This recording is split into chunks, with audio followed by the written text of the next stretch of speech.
Welcome to the Comfortable in Chaos Podcast. Strangle your demons and let's go. Y'all need Jesus!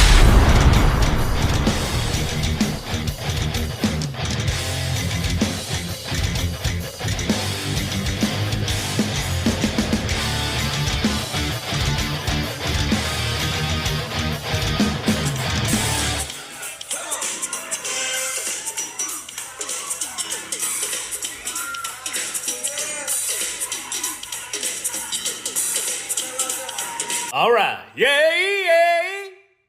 Yay, yay, yeah, yeah. All right. Come on. Yay, yay. Yay, yay, yay, yeah. Ow, she was doing the butt. Hey, pretty, pretty. When you get that notion, put your back field in motion. Hey, doing the butt. Hey. Sexy, sexy. Ain't nothing wrong if you want to do the butt all night long. Hey, hey, welcome to the Comfortable in Chaos Podcast. I am your host, Eric Hellberg, and man, Einstein wouldn't play that song. And if you think that's an iconic American song, then maybe Kamala's a good presidential choice for you. Because, and we'll forego the perfunctories, and we already said in our last episode called Oligarch Selection that Kamala was not elected, but she did get Willie Brown erected. And you know what?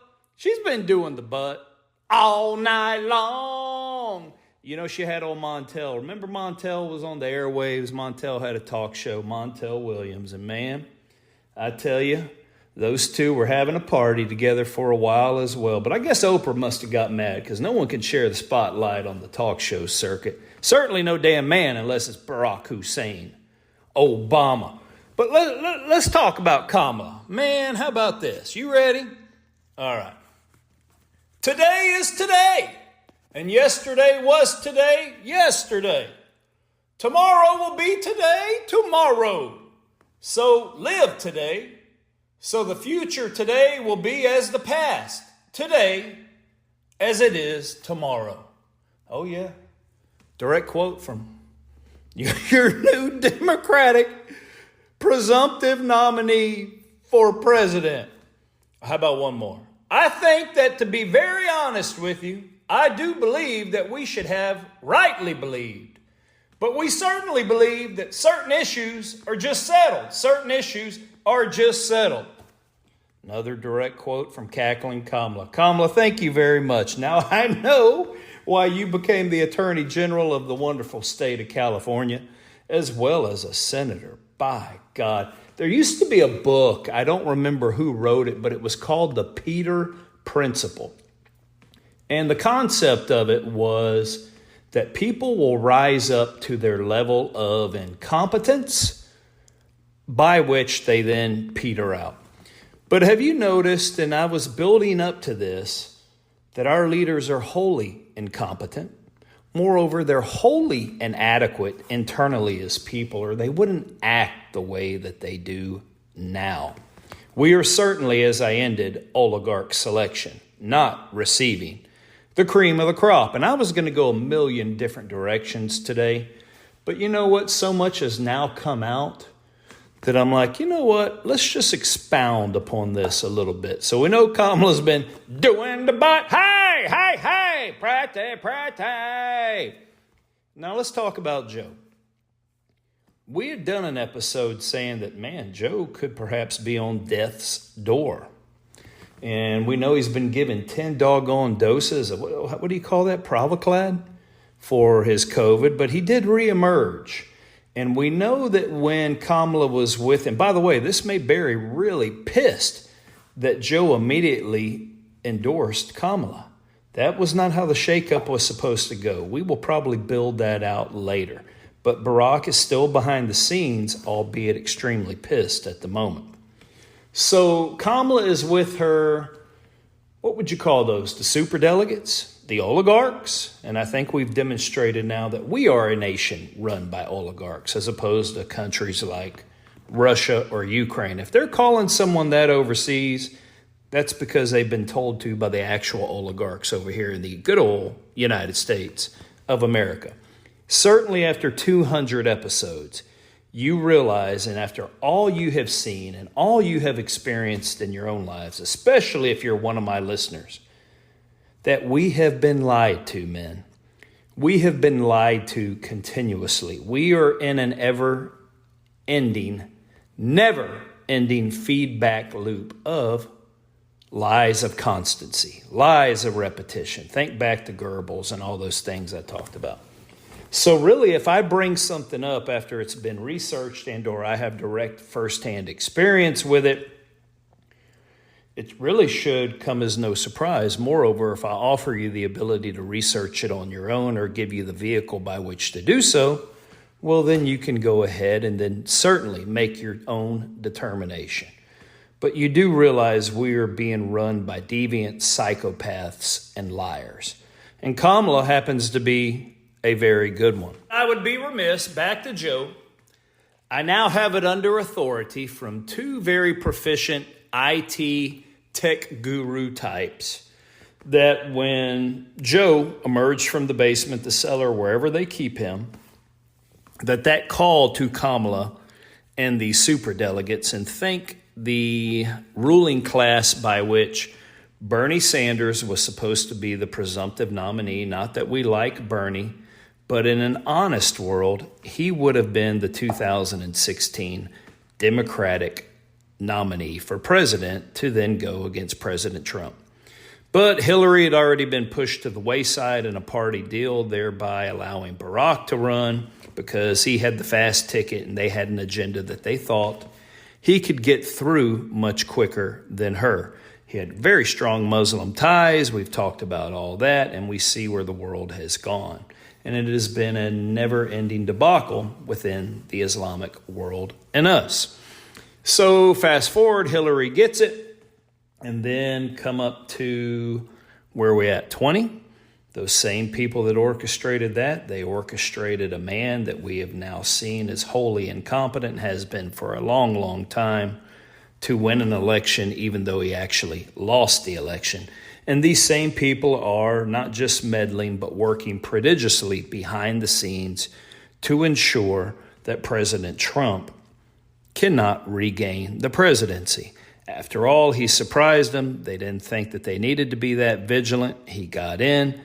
I guess you would call the fin du monde for them, the end of the world in Francais, was that he started poking his nose in Ukraine, wanting to know what the hell it was all about. He immediately became marginalized. They tried to impeach him. Flynn had already been sent to the hokey.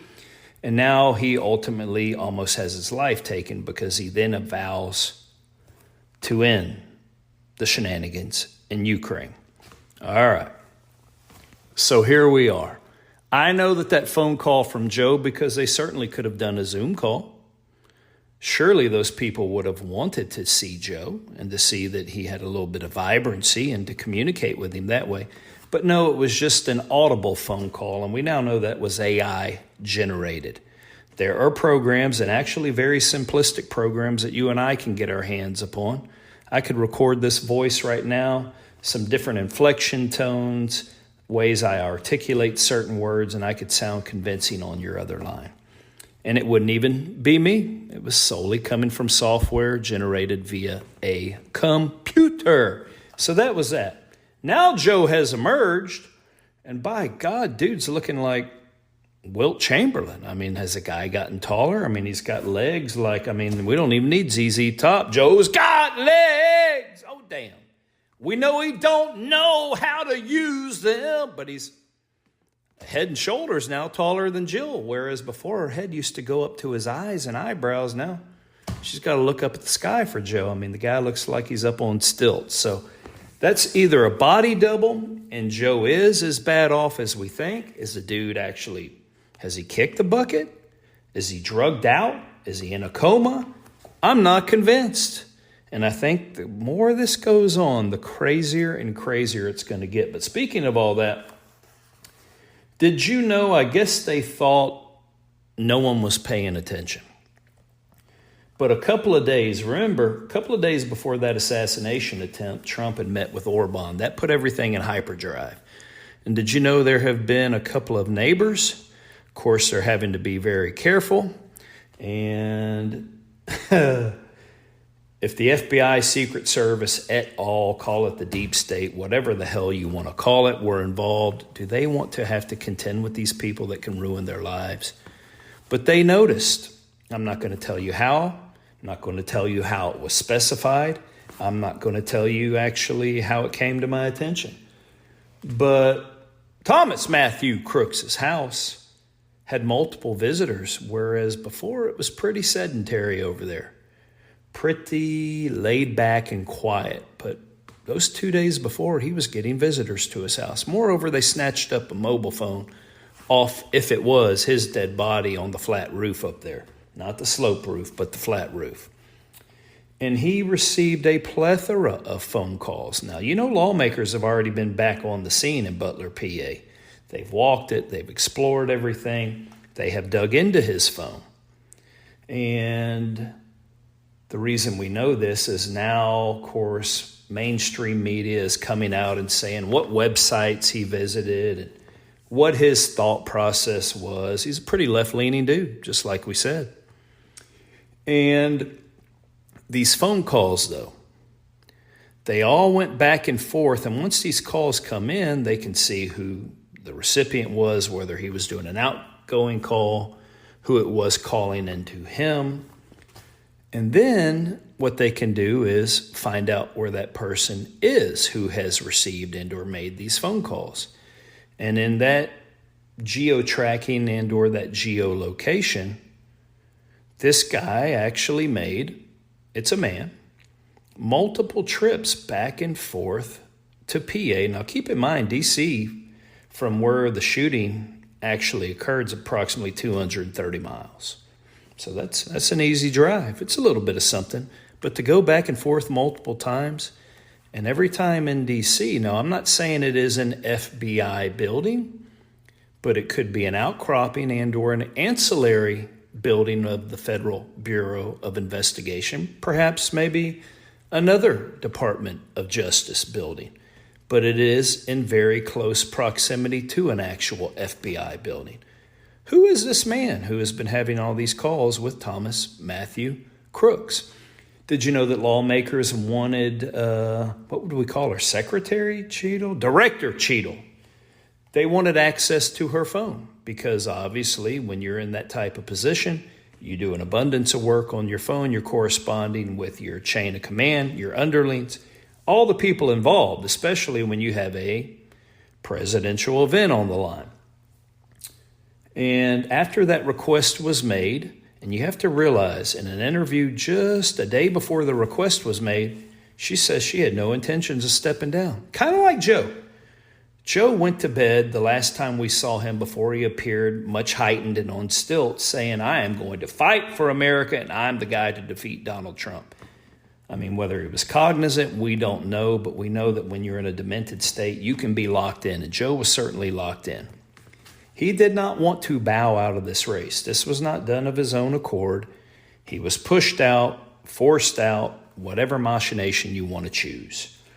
And Cheadle did the same thing. She dug in. It didn't matter that they had failed miserably. Well, they were set up to look like that they had failed miserably. That was all part of the act. But when lawmakers wanted access to her phone under threat of subpoena, the very next day she resigned, after her also being as resolute as Joe. So let's just say two schmoes had to go. Back in 21, of course, Biden and Kamala were firmly entrenched in destroying America at that time. We'd already gotten a little bit past the stolen election. And Lester Holt, because my God, Americans were very concerned about their open border. And we had an appointed border czar. In fact, Joe called her that, and Kamala took the title, and boy, she put that under her wing, border czar. But at that time, Lester Holt asked her about the border and what her philosophy was, and she said, I'm going to tell them not to come. And then Lester pressed her. That sounds good, Lester. He pressed her. And he said, well, you haven't been to the border, Madam Vice President. And she said, well, I haven't been to Europe either, Lester. Now, keep in mind, this is a mainstream pundit paid millions to spew party line bullshit. And even he brought it up. So Kamala was cackling right then and there and thrown off. And not only has she said, don't come, but that really means catchphrase, come on over, boys. Girls, women, and children, especially the children. We did the episode called Pedophile Joe. And she also says, don't when it comes to fracking, so no energy independence. Don't when it comes to offshore drilling around our extraterritorial waters. She also says, don't when it comes to eating red meat. Don't when it comes to providing health care to every illegal immigrant because they are entitled to it once they step foot across here, meaning don't discount them, don't keep it from them, even though the average American has to languish, typically they have their insurance premiums payroll deducted if they're working for a big company, so they pay for it. Then they go get their procedures and or their medical care received, and what happens? They still have ancillary bills outstanding despite having money taken from their checks, and they still have to pay individual physicians. I just did some today for my son's surgery, playing baseball, and you would think you pay a premium for insurance, but then you still have bills afterwards after insurance has paid their amount. And then what if you don't work for a big employer and you self-insure and you have to go out on the open market and buy those policies? I self-insured running my own business for many years, and I insured an abundance of family members. I'm going to tell you right now, it costs a fortune. So while Americans contend with that, Kamala wants to give free health care to the illegal immigrants that she said don't. 2, Kamala is a dangerous gal. Donald J. Trump knows this. He knows it as well as anyone. So both he and Kamala at their respective rallies have been, exchanging, trading barbs towards one another. And these are the exact things that the soon-to-be president, should they not do something dastardly, and they're trying, has pointed out. But instead of doing that and talking about all the maligning of America that has occurred under her watch, everything that we are entangled with abroad, the average American getting squashed, all she could talk about was Roe v. Wade. And you know how Democrats rally their base and get excited? That the 3 Supreme Court justices that were put on during the Trump administration, somehow, Kamala has now promised the American people and or whoever is asinine enough to vote for her that she will get Roe v. Wade appealed and that it will go back to how it was and we can have the wanting killing of babies no matter the age, no matter when. And that is how sick these people are. They are wholly focused on the killing of innocent people. They kill our souls and our minds here in this country, yet we're purportedly free. They kill people all over the world, but they don't want to bring people to term. And she's a African-American lady, not really. Father's from Jamaica, mother is from India. Her skin just happens to have a little bit more melanin in it. And don't you know, Kamala, that this disproportionately affects the African-American or black population in the United States? We've lost 2 generations, millions and millions of babies in the black and Hispanic communities. Now, you can debate with me on cases of incest. You can debate with me on cases of rape. I understand all this. It may be too traumatic for the people to bring a baby to term. That can be an open discussion. The life of the mother, all of these types of things. I actually believe those are conversations you have with your maker, and whereby you find peace and you seek out counsel, you make your decision. But when we're talking normal fornication and birth control and brazen activity and just making babies left and right. Give me an effing break, man. Those babies are entitled to life. That's when you buck up and you start raising people. But they want them all dead. And that's her main linchpin of this new campaign that she is beginning. It is wholly amazing. Just look at the justice system debacle. It really became highlighted once. Well, actually, it was highlighted before. We just didn't know about it.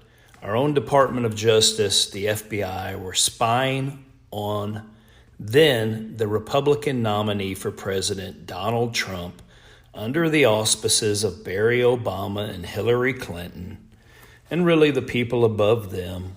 And then look at all the falsehoods and courtroom shenanigans, judge misdeeds, poor, actually criminal jurisprudence since, all the way up till now.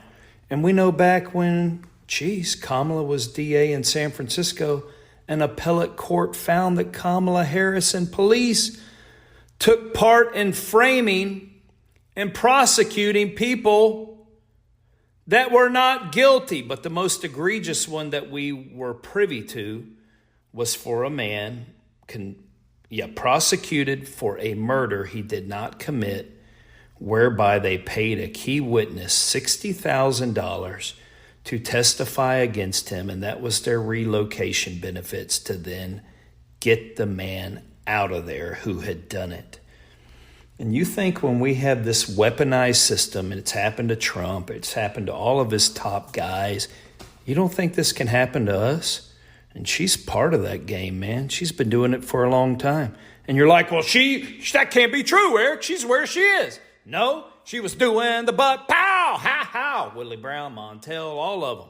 Let's look at old Kamala's crazy parents. I mean, oftentimes the apple doesn't fall far from the tree. It takes a little bit of crazy to make crazy. So I go crazy, crazy. What if I tell you there is an article that was written in the Irish Times, which is a newspaper, a periodical also in Ireland, and it said that Kamala Harris is a descendant of an Irish slave owner in Jamaica, and his name was Hamilton Brown. And you're like, Eric, you've gone too damn far, brother. You have gone off the res. Have I? I tell you what, there's nothing worse than a double-minded man. The Bible talks about being double-minded. I think it then progresses on to being lukewarm. You get spit out of the mouth. But these double-minded people never quite know where they stand, and they can do some horrendous things. Yeah, Hamilton Brown, he was a plantation owner, a slave owner, and a politician who resided in St. Ann Parish in Jamaica. Oh, yeah, he later served in the House of Assembly in Jamaica. Oftentimes these good liberal leaders, they talk about lives of impoverishment, maybe, a life of no sophistication. They came up the hard way when it is actually, remember, when they tell you something, believe the exact opposite. Let's look at this. Let's look at it, because we know that Kamala's dad is Donald J. Harris. Now, what happened here was some genealogical research was carried out by Northern Irish historian Stephen McCracken. Now, that's a good old Irish name, Stephen McCracken. And at that time, he found that U.S. Vice President Kamala Harris is descended from Hamilton Brown. Now, you could say, oh, damn, man, that's unproven. That's someone making some snide remarks. Well, that kind of mirrors a claim by Kamala's own father, Donald. The renowned Stanford economist who wrote, because all these people write books. Kamala's written one. Her dad's written one. Old Donald himself wrote in the book called Reflections of a Jamaican Father. That's weird. Barack had, dreams of my father. He didn't know his father. He knew his dreams. And Donald now, he has Reflections of a Jamaican Father. Okay. Well, Donald said that his paternal grandmother was Christina Brown, a descendant of plantation and slave owner Hamilton Brown. So we don't have to rely on Stephen McCracken, the Irish historian who actually did the research. Kamala's dad says it himself.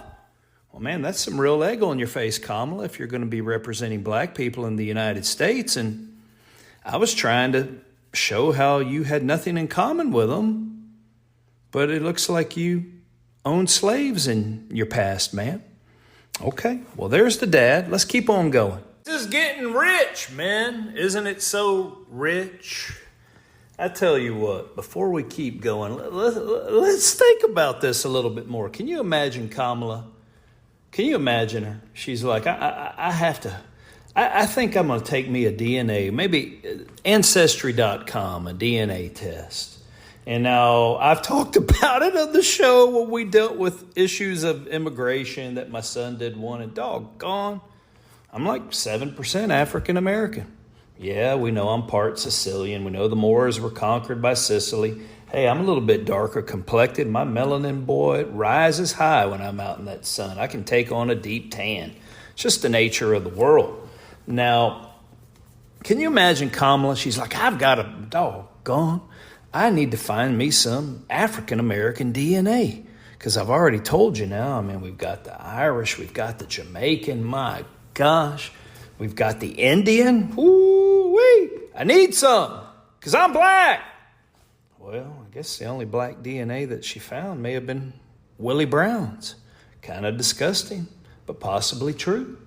And can you imagine her and Barry? They're just walking alongside, and I'm just trying to go telepathically into their conversation, because I'm looking back over photos when I start prepping messages and getting ready for new messages. And boy, they were laughing and laughing. Can you imagine what they were actually talking about if we could have been a fly on the wall? Kamala just saying, hey, Barack, how are these people going to like me with Joe? If they know I'm not going to do anything for black people. Oh, what's Barry going to say? Barack's just going to say, well, damn, I didn't do shit for them, Kamala, and they all still love me. Hallelujah, amen. All right, let's go ahead and quote Dinesh D'Souza. Who was Dinesh D'Souza? An academic, a historian, a researcher, jailed by President Obama for writing some unflattering pieces against him that exposed this megalomaniac for who he really is. He also denigrated Barack's books and said they were a farce. A dude goes to jail, right? Dinesh D'Souza, he's been on Fox and multiple media outlets for years now. Oh yeah, Barack had him in his crosshairs. He would have locked him away and thrown away the key had it not been for us feeling the way we are now. But the movement was building. We weren't quite there yet, were we? You know what Dinesh said? This is his quote. This is his research. He said in 1860, the year of the Civil War, 1860, at that time, no Republican owned a slave. Did you hear what I just told you? At the time of the Civil War, Dinesh D'Souza says, no Republican owned a slave. You've been led to believe otherwise. Zero. All of the slaves in the United States were owned by Democrats. Therefore, any future reparations to descendants of slaves should be paid by Democrats. Does that make sense? And I'll go ahead and tell you, all of this is so far gone now. Let's leave the individuals out of it. Let's leave the multinational corporations that are still in existence today, should we ever get to that point, and or the financial institutions that profiteered from that trade. It was horrendous. It was horrific. It has happened all over the world. It is in existence today. Leave the individual alone and let's promote some peace and harmony between our fellow man and move on. Can we do that, please? Hold those bastards accountable. They've got the money that they've taken from you being disenfranchised. All right, let's pick up the pace and let's get a little bit happier. I tell you what, you know what? Before we get into our parents, and we already talked about Donald, the academician, and I tell you, Stanford loves him. They produced a lunatic in Kamala. But what about poor old Jill Biden? I mean, what are we going to do with Jill? All right. I mean, Jill was parading a decrepit man along. Barely, we already know. And she was doing it solely for her own ego, but now the charade's over and she doesn't get a chance to be first lady anymore and hopefully to rule on a roost. What is wrong with these Democratic women? Are they absolutely nuts? All right, so for Jill, this song goes out to you. When your dreams all fail and the ones we held are the worst of all and the bloods run stale, I want to hide the truth, I want to shelter you. You follow me? And since I told you these people are demonic, how about this? But with the beast inside, there's nowhere we can hide. Good Lord, save us, Lord God. Resurrect your spirit in our country, Lord. Resurrect your spirit in ourselves, in me, where we have dampened it with ways of the world, where we have been altered, where we have not paid attention, where we allowed ourselves to get sidetracked by these enemies of ours and an enemy of yours, Lord. Be with us, God. Cleanse us of our iniquities. Forgive us. Let us take this country back and actually be the light on the hill that was professed by one president. Give us your light again, Lord, in your Son, Jesus' name. Amen. How am I going to go into Kamala's parents? We're already running long. We skipped the perfunctories earlier in the episode so we could sing Doin the Butt. How? Hey, hey. And you know we're a hard rocking show over here. We like hard rocking anthems. Doin the Bud is not one of them. We like sultry ballads. My goodness. All right, how about this? OldCountrySoap.com. Chaos20 is my promo code. Elon, their owner right there in Burbank, South Dakota, will give you 20% off of your order each time you order. I don't think it's a one-time deal. Send him an email on their website. Get that sisal fiber bag to encase your hand-cut bars of soap in different dimensions and different sizes, different colors. Get the wildflower, get the tallow, makes your skin feel great. Takes care of rosacea, according to my uncle. I know the kids swear by it for acne. I like it because I can wash my hair with it. I don't have to use all this froofy shampoo bullshit. And it is just a quality product at a fair price. And we need more of that in this country where we have been told that we're free, but everything is owned by a handful of people. But you walk down the cereal aisle, or there's 50 damn hobbies out there that you can partake in. And when you go to Brazil, they've got Brazilian jiu-jitsu and they've got damn soccer, right? Pele and all that bullshit stuff. Great sport, but not many choices. We are so duped here in America with all of our choices. You can have Tricks, you can have Captain Crunch, you can have Cocoa Pebbles, you can have damn Chex, whatever the hell it is, and everything known to man. But they're all owned by the same company. You really don't have any choice. You're working under the illusion of being free. Get yourself a piece of freedom. Get some OldCountrySoap.com.